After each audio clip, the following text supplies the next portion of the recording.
Hi viewers, welcome to another exciting episode of the AI People where we share inspiring stories of thinkers and builders who are humanizing AI.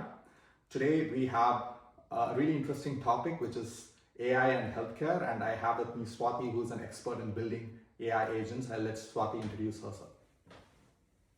Hey everyone, my name is Swathi. I'm an agent engineering manager at Sierra AI, and currently I'm leading healthcare, building agents for healthcare.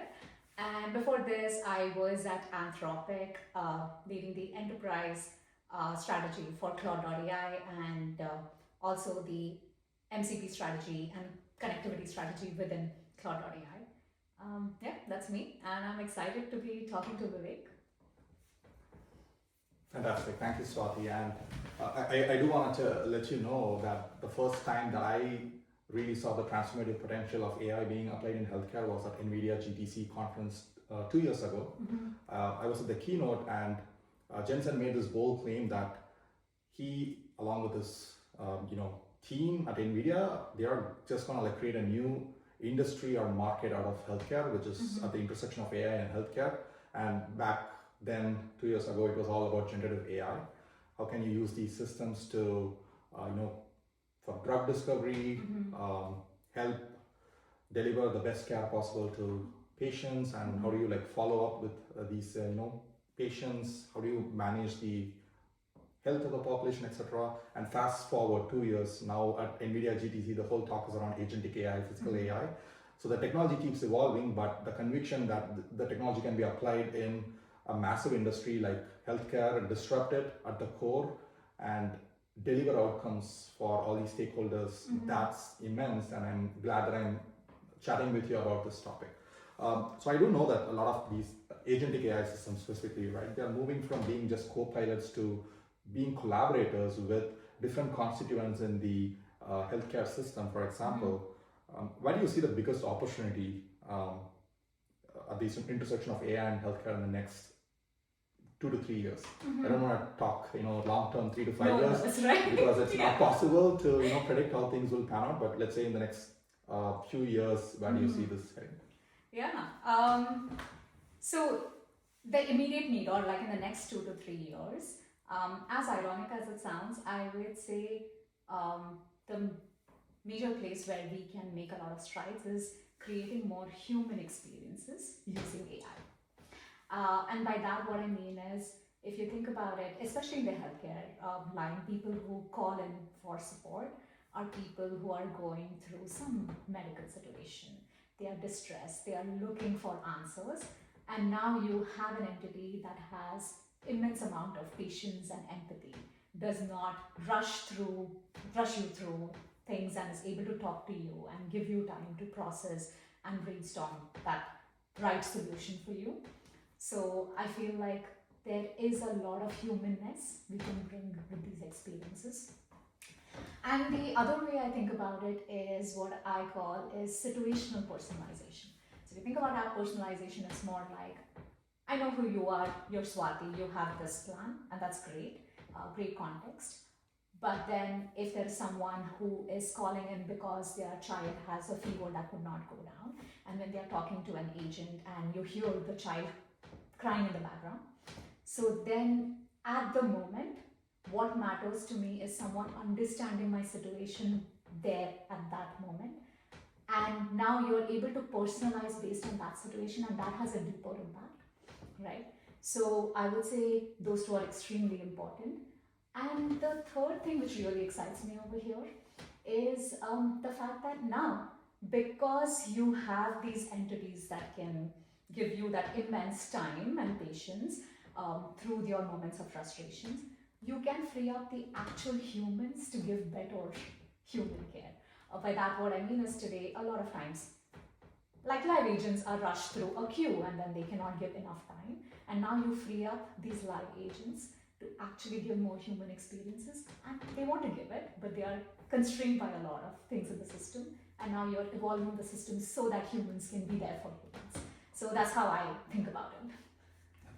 That's great to hear. You talk about agents, providing the same human touch that you would typically expect from healthcare. Sometimes we go to see a physician, doctor, primarily because we want that assurance that Right. everything is fine, right? If agentic AI can deliver that, not just raw intelligence. Typically, we associate problems in healthcare with IQ and applying AI machine learning to solve those. But with agents, you can also bring in EQ into the equation, and that's where I think companies like Anthropic really shine. When I think about it, my mental model is ChatGPT pretty good when it comes to IQ related problems, Anthropic pretty good when it comes to EQ related problems, and you need to, when you're thinking about building systems, you need to bring both sides of the coin into your systems. And I know you were leading engineering teams at Anthropic in your previous professional endeavor, and I would like to get your sense of how leading the engineering effort at Anthropic. What separates a healthcare AI demo from a product that hospitals actually trust and deploy? Because trust is at the core. Because if healthcare needs to be successful with bringing agentic AI systems, then the patients, the doctors, and other constituents, even insurance, should feel that AI is explainable, reliable, and something that can be trusted. Yeah. I really like your comparison, or the differentiation between IQ and EQ, and that's why like EQ is very much possible. But switching gears here and thinking about what makes a great product versus like from a demo. The way I think, like going back to my experience at Anthropic, right? Like around the time when we were going to publish Artifacts, which was, I want to say, June 2024, when the model 3.5, Sonnet 3.5 was being released. So before the release, I think there was a lot of excitement in the company. You could see what the model is capable of. And when you think about Artifacts, it was where the model could produce good code, produce good documents, produce games on the fly, create like good illustrations for complex problems, even in the education system. So the possibilities are endless. But around the time of launching, you also want to say that like while the model, you give the creative freedom to the model, but guardrails are very important. The same product could be potentially used for like hate speech at scale, and you don't want that to happen. So around the launch, I worked a lot with our trust and safety team, thinking about prompt injection, how people will try to jailbreak. And there is a lot of work that goes behind the scenes, from making a demo to a good product which can be unleashed out in the world, right? So, and taking that experience and bringing this to healthcare, like on healthcare, like you and I have faced, like there is an IVR, and it basically goes through the poetry of like, press 1 if you want this, and tell me in few words what you want to do. And with the IVR, what happens is you can make your AI go and follow a script, but then you don't want to make an IVR 2.0, right? Like, so while you think about like creative freedom for the model, you also want to put in the right guardrails. So that's very important for us to think about. And the other point which I wanted to make over here is the fact that you have to work. Like, I think you have to work with your customers. You have to ship and iterate. So shipping and actually the product working with real life scenarios helps you understand where to optimize, where it's not working. So a lot of times you sit with your customers together, we listen in on a call and say, okay, what is not working, and then accordingly fine tune, and then keep on, the ship iterate cycle keeps going, right? And I think those are like the key ingredients to make sure that you are building from a demo to a product that can be used in the real world. Got it. Thank you. And specifically when it comes to healthcare and building, designing and building products for healthcare, it's going to be a bit more challenging, given that healthcare systems are complex and it's highly regulated industry, right? And what would you say are some of the key design principles that you apply for building reliable AI agents that healthcare professionals can use today? Yeah, that's a very interesting point, and that's a very important point, right? You are working in systems that are regulated, and there is a lot of FUDs, like the fear and like discomfort that comes when you're wanting to build. So the key things that you have to inform, or if you have to invest in, is almost a platform-based approach.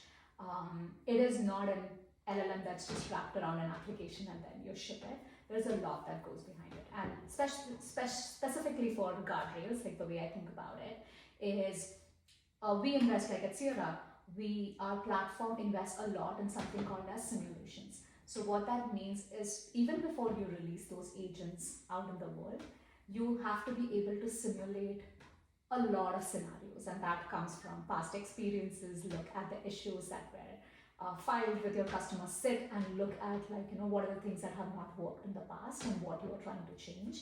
And that's very important. So by simulations, what I mean is that in the software engineering term, I would call it like unit test, much more beyond unit test, where you're simulating a frustrated user, simulating a user that is trying to jailbreak your agent where it's not supposed to, or like trying to ask it to say things that it is not supposed to, and how your AI behaves, and then therefore you can fine tune it even before it goes in the real world. The next point, like I would bring about, which I said, like, is getting your agents to say something that it should not, and you have to have like a good abuse protection and how you gracefully handle. Right? Like when someone is asking a healthcare agent, what are your political affiliations? It should gracefully handle and say, hey, I cannot answer that. And then if they keep on pushing it, like at some point of time, think about, like, I'm going to transfer this to a live agent because this is not a productive conversation that's being happened, right? So that is also extremely important as to when you feel like as a company, you always want to make sure, like as an Agentic AI company, that we want to be able to contain all the calls where we can offload the burden on live agents. But there are scenarios when you should be able to transfer to a live agent. So knowing when to do that is also very important so that the conversation does not go off track, right? So for example, if you say, like, I'm a health risk assessment survey agent, and you suddenly say, hey, I'm having a heart attack, and you don't want to continue with the survey, and this is when you have to say, I'm going to stop the survey and you have to call 911. I wish there was a scenario where my AI agents could call 911, but then you have to understand what your limitations is and when that handoff needs to happen. So that's how I would say, work with your customers and respect the guardrails that are in place. They're there for a reason, and then come up with elegant solutions around it is very important. Sure. So, I understand there are certainly differences between using OpenAI, ChatGPT, or Anthropic Claude as your healthcare agent versus using a system that is purpose-built for healthcare, because you talked about all these policy frameworks, building those guardrails into your system so that the system does not fail no matter what the scenario is. Capturing all those scenarios is not easy, and that's why you have to work with domain experts as well. That's really the value that you bring as part of your product. The fact that you work closely with the various constituents to make sure you're capturing all those scenarios and edge cases as well. That's very important. Now shifting gears, like how do you build high performing product teams given the hyper growth that the AI industry is experiencing right now? Because everyone is looking out for new ways to get skilled up, new ways to contribute and grow professionally. And what capabilities should AI startups in healthcare specifically, or customer experience for healthcare, prioritize? Would it be like technology or data or key partnerships? And how do you structure this whole thing to be able to run an organization at scale? Right. See, why don't we do it all, right? I'm kidding. I think prioritization is key, but the principles that would make an agentic AI system, or even any company which is in the AI system succeed, is, I would say, we go back to our basics and say, focus on the problem and not the AI specifically. And by that, what I mean is, I think understand the deep-rooted problem that you're trying to solve for and see if AI is an organic fit. I think that's very important, because far too many times, sometimes you see you're putting in an AI in the problem, where AI, you can have much more easier or elegant ways to solve that problem. So having that understanding, exploring with your customers what they want to achieve, what is the outcome that they are trying to get. Sometimes it can be cost reduction, sometimes it's a better patient experience. So understanding that and having that deep-rooted understanding and grounding yourself around a solution around the problem, and AI happens to be there, is like very important when you think about it. And I was also going to say that's important, and I lost my train of thought. Give me a second. Oh, the other thing that which came into my mind is partnerships, right? Like there's clinical integrations which are extremely important. So when healthcare systems, they rely on a lot of these tried and tested API integrations or integrations with systems that have worked well, and it's very important to make sure that you are not disrespecting that. It has been tried and tested. There is a reason why that exists, and you bringing in and saying that like let's completely tear down and let's build from the ground up almost never has a good outcome. It is not successful and it is not meant for that system. So those integrations are very important, how your platform can integrate so that it can be as frictionless as possible, right? And that is extremely important. So these clinical integrations are very important, and you invest time and resources into providing elegant solutions is important. And the third thing you said around people are extremely important, like the kind of people that you get into a company is very important. So in this space, like it's constantly evolving. So my analogy is, it always for me, it feels like there is a carpet that is being constantly pulled under my feet, and I'm like trying to balance, and you are going to feel that. So sometimes it means unlearning, relearning, knowing when to pivot, and having that humility that we are right in the middle of an evolution. Things are going to change, so it's okay to question assumptions, but also ground yourself in the things that are constant. So that's how I would say you would want to basically scale a team and work and bring that balance between things that can be disruptive, but at the same time things that can be constant, and work in those systems. Great. So it seems like we need to have a multi-pronged approach when it comes to building a business and product. It has to be a combination of build, partner, as well as figuring out the right integrations, especially if you are doing a platform play here. And healthcare does offer you paid opportunities to be that platform provider, to own the customer relationship. In this case would be the patient experience as well as the clinician experience. And like you said, there are multiple problems to be solved. How do you prioritize those? Right. And then what problems your company can solve, and what problems can other players from the ecosystem can solve, and how are you providing them the highway to bring their capabilities to the market. So that's really important. And looking ahead, again, specific to healthcare, do you see multiple agents working together as a swarm to solve healthcare challenges? I'm talking about like specialized agents. And can you like maybe create a marketplace where you have like a radiology agent, you have a care coordinator agent that you can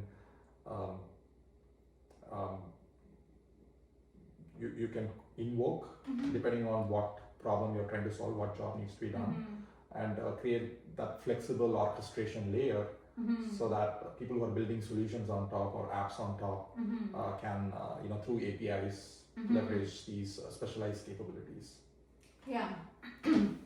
I would say we don't know what we don't know, and by that what I mean is this entire space is evolving, and I think we're at the start of the evolution, although it feels like LLMs have been here forever, but then there are also a lot of strides happening in understanding small language models, like research being done on that, specialized agents, reinforcement learning agents like AlphaGo. Isomorphic Labs is like one of the companies that stands out, which is working with humans on like protein folding to come up with like new drug discoveries, like cure for diseases and things like that. So there is a lot that is happening in this space, and it's very hard to predict where it would go, right? But at the same time, there are constants, right?